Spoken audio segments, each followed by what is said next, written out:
This accident is a single vehicle accident. It involved a coaster bus carrying students of Knox College. There were 29 students on board.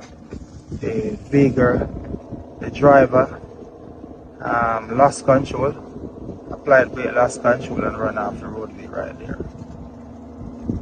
Minor injuries were sustained. Most of the students gone to school. Some are traumatized and their parents pick them up and they're gone back home. You also have a recommendation that you want to share with us? Right, I would suggest, I recommend that each motorist get a dash cam.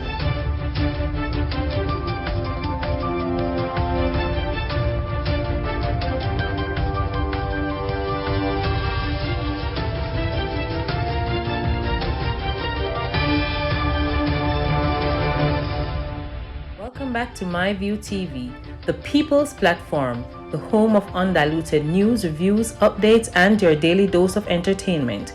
Don't forget to hit the notification bell, leave us a comment, like, share, and subscribe.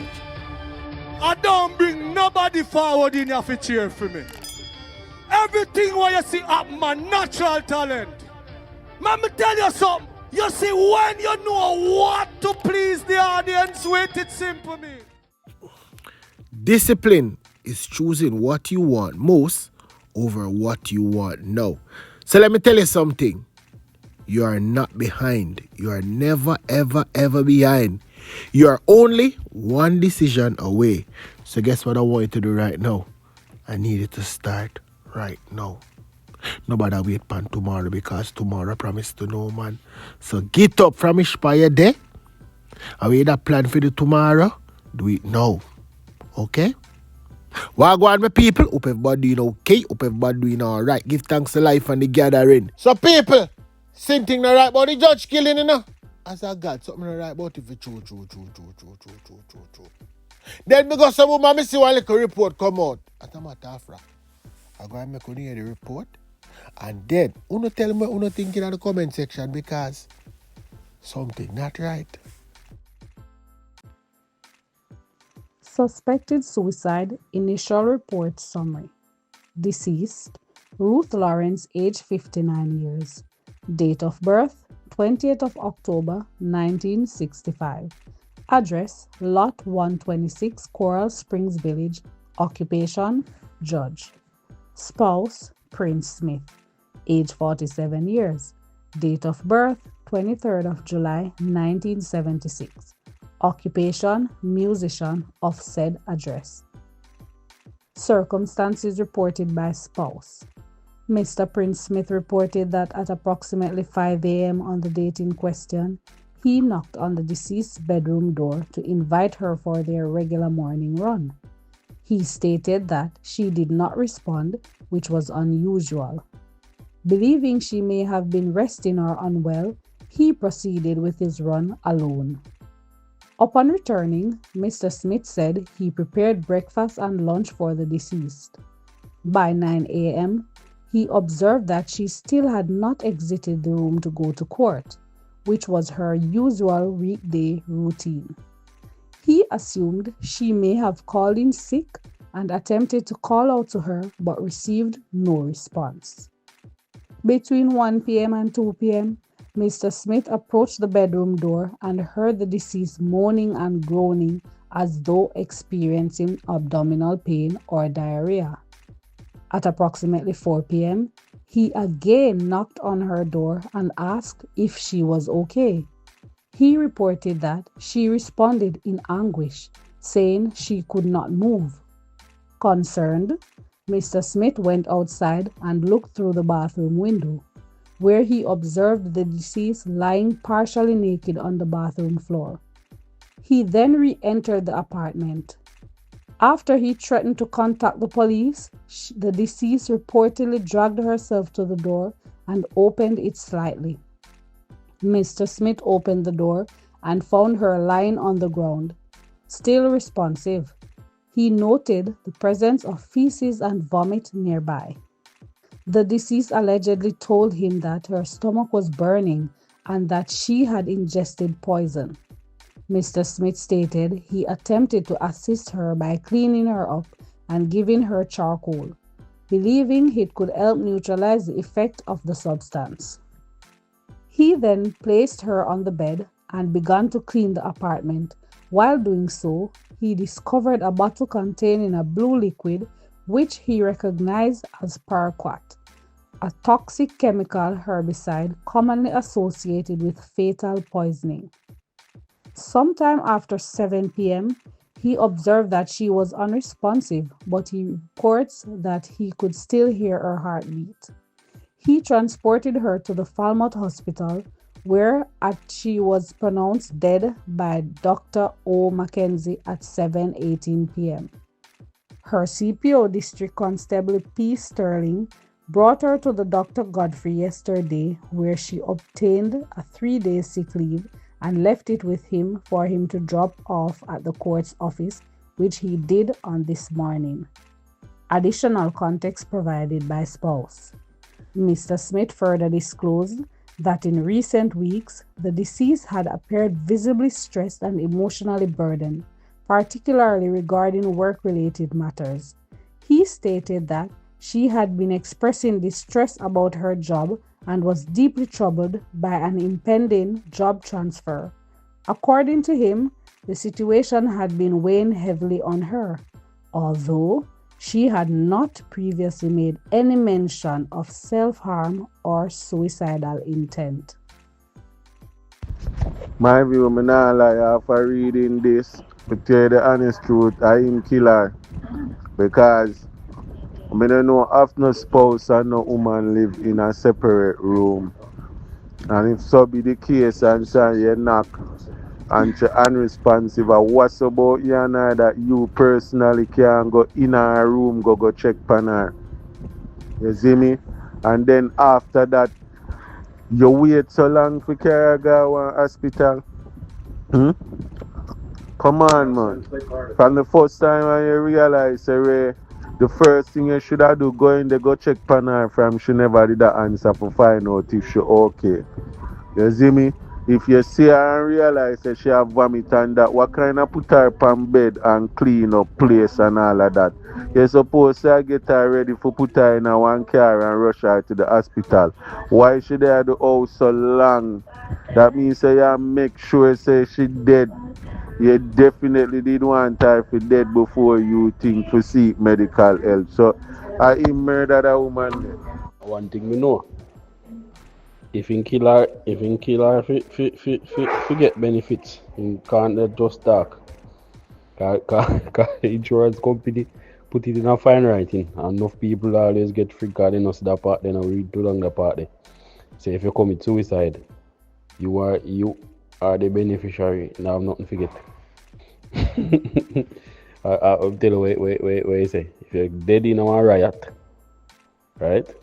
Or you commit suicide, everybody lose. Uncle the insurance company win. You get me as saying? So if that him do, the price now fit get benefit. In Canada just dark. Madness.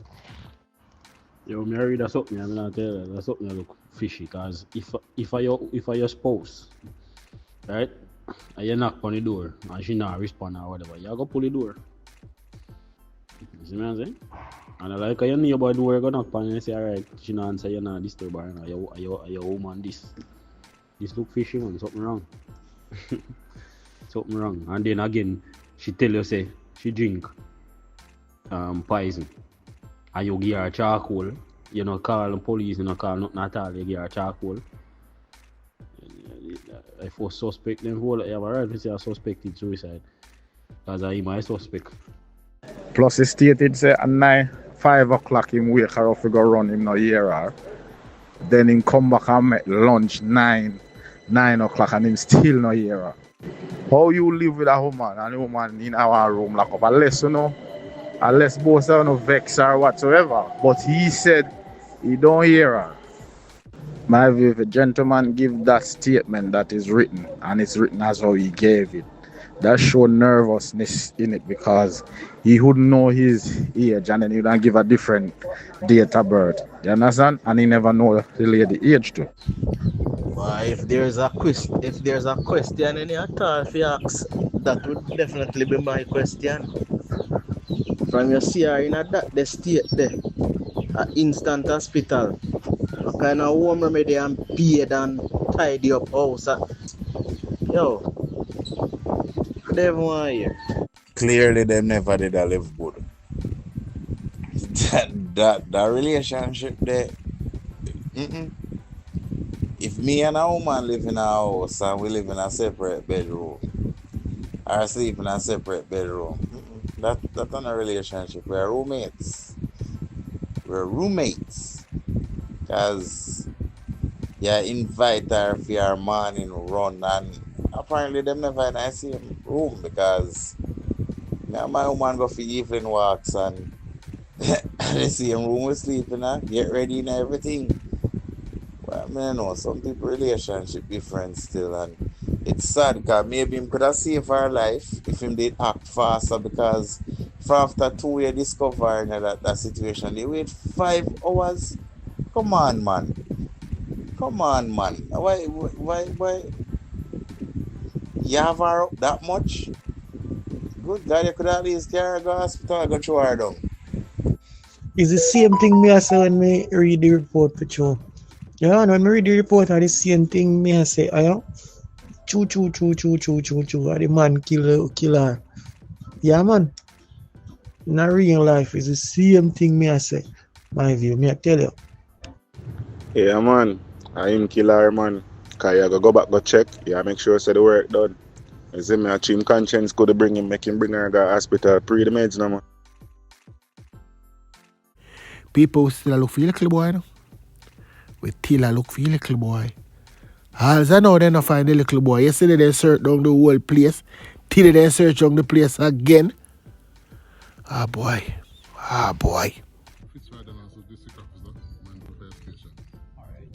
You started this search just over 2 hours ago. Just tell us some of the areas you have been to. Tell us a little bit about your team and what have you been picking up so far. Well, we started this search operations with 13 members of staff. Some are on duty, quite a few of them volunteers that came on the day to just volunteer their services for this cause. So we initially started our search operations in Perth Estate. That's the housing scheme, the new housing scheme on the outskirts of Mandeville. We conducted some searches in the empty houses that are over there, and we came up short. There was that no one, he was not there in that area. We got some information that he might have been on the Perth Drive road, Perth Drive in Mandeville. We visited that area and we still came up short. Clearly, some persons may be spreading misinformation which we don't want at this time. However, we encourage a person to look out and look out and see if he's available. He's on the road, just wandering around and not just look out for him, please. Amid that though, have you picked up any information that you consider credible enough to pursue? We have not found any credible information because we have not seen him on any cameras with our own eyes. So we import persons in the area to just look out for him. Finally, what happens from here now? How long will your search go on? Our search will continue with additional information. If we get credible additional information, we will continue the search for missing Jaden Smith. For the record, just tell us your name, please, and your relationship to Jaden. Okay, so my name is Anne-Marie Thompson. I'm the guardian of Jaden, also his aunt.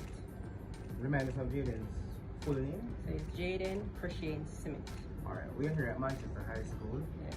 A search party is being organized for him. What is the mood in Jaden's family right now, and what are you expecting from this search?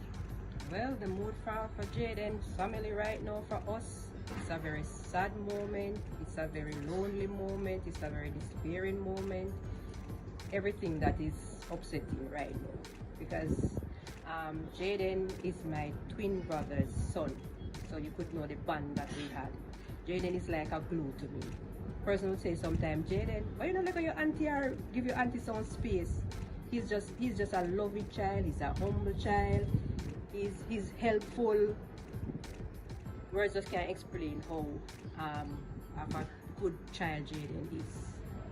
So I'm imploring to the community or the world in wide, anybody know of Jaden, where Jaden is. If you see Jaden, just bring him back home to us.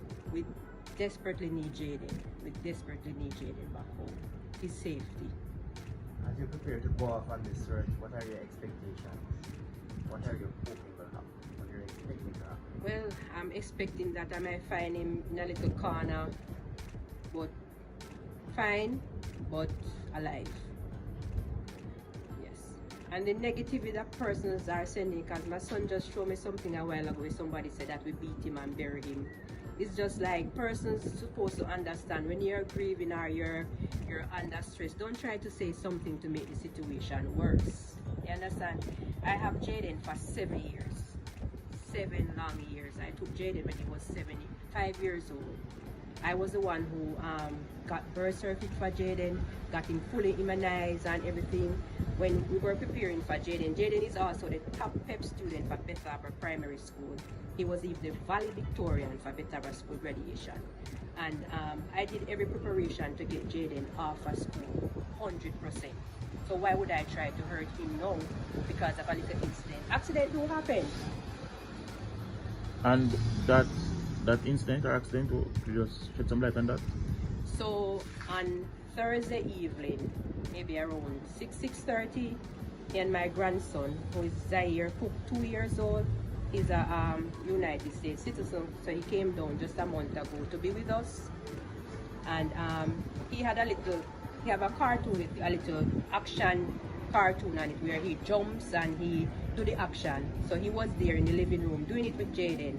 I don't know exactly because I was in my bedroom. I don't know exactly what the intent of the movement was. But then in the room I hear Zaire scream out. So I rushed to the room only to find him on the ground crouching his leg like this. So I pick him up, rush into the room, and then I realized that I can't move him. So I said something is seriously wrong. I called my husband and said, okay, we're going to rush him to the hospital. I called Jaden. I said, Jaden, what happened? Jaden said he fell on his leg. I said, okay. I said, Jaden, you just have to be more careful when playing with the baby. That's all we said. All of us got ready and we went off to the hospital. And what was it tone when you were talking to him about that? Well, I normally have a soft tone. I'm not a person who talk loud. So I just said to him, Jaden, just be more careful with the baby. That's all. We didn't talk to Jaden any way harsh, any way disrespectful, or stuff like that. Based on what you know about Jaden, do you think he might be struggling with the emotional feelings, perhaps having, seen the injury? Well, it's a possibility, but Jaden is a person that does show his emotion. I don't know if it's because of his growing up, because he grew up very rough. So I don't know if it's because of that he tends to keep things inside, so I'm not sure. And what has been the reaction like to your appeal for persons to assist the patient? Just to assist positive way, not negative. Anything you can do, you hear something, you see something or anything, just reach out to us. People have been reaching out, but some have been very negative. Because I got 2 calls yesterday, I have to rush down to the hospital where somebody said he was down there with a head injury, unconscious. I rushed down there, nothing like that. Somebody called me Saturday night, said that they have Jaden down by Bottom KC. I went down there after calling the number, nobody answered the phone. That only adds to your distress? And that only add to my distress. Okay, thanks. Thanks for watching. This was a MyView TV production. Remember to share, like, comment, subscribe, click the notification bell, tell a friend for tell a friend, and remember, never bring nobody forward for cheer for him. Walk good.